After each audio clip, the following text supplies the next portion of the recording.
You're going home. How do you feel? I'm good. You're good? Yeah, I'm good. Are you okay now? Okay. Do you have a message to Yung mga accusations sa'yo, you're confident you can answer it? Are you going to go? Are you going to respond? Wala pong muling Naka-thumbs up si dismiss Banban Mayor Alice Guo nang kamustahin namin sa Indonesia bago siya ilipat pabalik ng Pilipinas para harapin ang patong-patong na reklamo laban sa kanya. Sa isang punto, nakipag-selfie pa sa kanya ang ilang opisyal mula sa Pilipinas at maging sa Indonesia. Okay. Ma'am. Ma'am. Ma'am, dito ma'am. May mga tinanong pa kami kay Guo pero mailap siya sa pagsagot. Ma'am, may boat ka ba? May plane? Umalis sa Pilipinas? Kahit yun lang. Tinanong din siya ng media kung may mensahe siya para sa abogado niyang si Attorney Stephen David. Message to Attorney Stephen. Visual.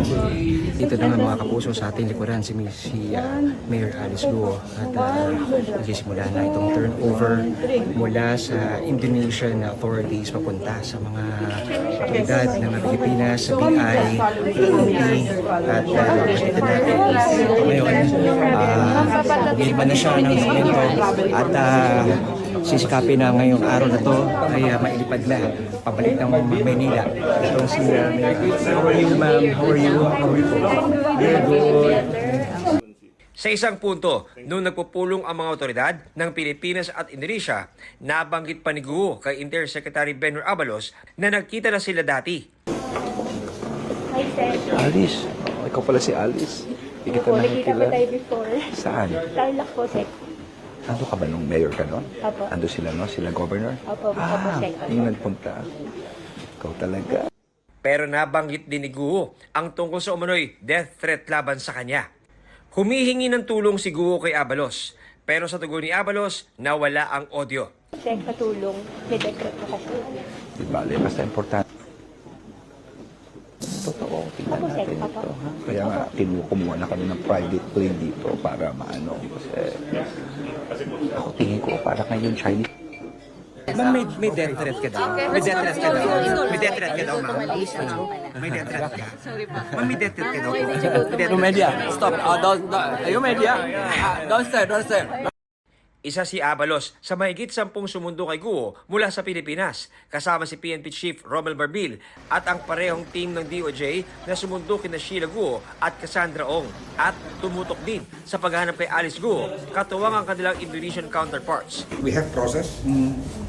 The process first for like the before like Like the, Sheila and Cassandra. Yes. We are trying to coordinate with the Indonesian police to fast track all Yeah. the documents. We just waiting from the police. Ayon sa BI, tukoy na ang mga personalidad na tumulong umano kay Guo para makapagtago sa Indonesia. Ilang beses nilang nagpalipat-lipat ng pinagtataguan si Guo. Sa mga litratong ito nakuha sa iba-ibang lugar sa Indonesia, makikita siyang may kasamang lalaki at maiksi na ang buhok. Bago naman siya naaresto sa townhouse na ito sa Tangerang City sa Indonesia.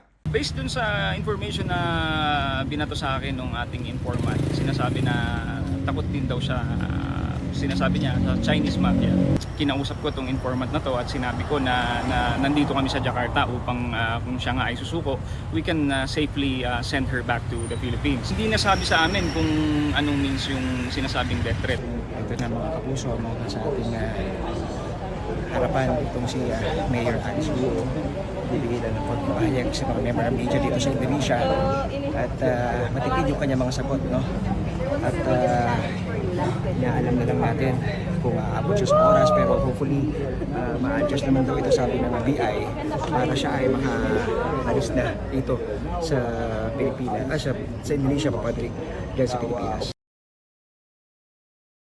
Pagbalik ni Guo sa Pilipinas, patong-patong ang kakaharapin niyang reklamo. Qualified human trafficking dahil sa pagkakaugnay sa Pogo sa Bambantalak. Tax evasion dahil sa hindi raw pagbabayad ng 500,000 pesos na buwis sa pagbenta ng shares ng Baofulan. At money laundering na may kinalaman sa mga Pogo sa Bamban at Porac, Pampanga.